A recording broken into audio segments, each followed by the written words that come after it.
I once asked a question inspired by the wisest of men, Solomon. How exactly does wisdom slow down our anger? The answer I found was surprisingly simple yet profound. Wisdom shifts your focus.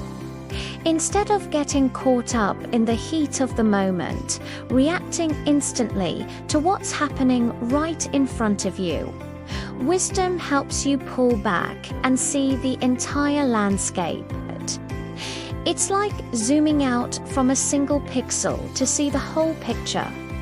When you start to understand the why behind a situation or see the long-term consequences of a quick reaction, that initial surge of anger starts to lose its power. Peace begins to replace that intense pressure in your chest. Wisdom doesn't tell you to suppress your feelings or pretend they don't exist. Instead, it acts as a gentle guide, showing your emotions a more constructive path. It's the difference between a wildfire and a controlled burn. Thanks for watching.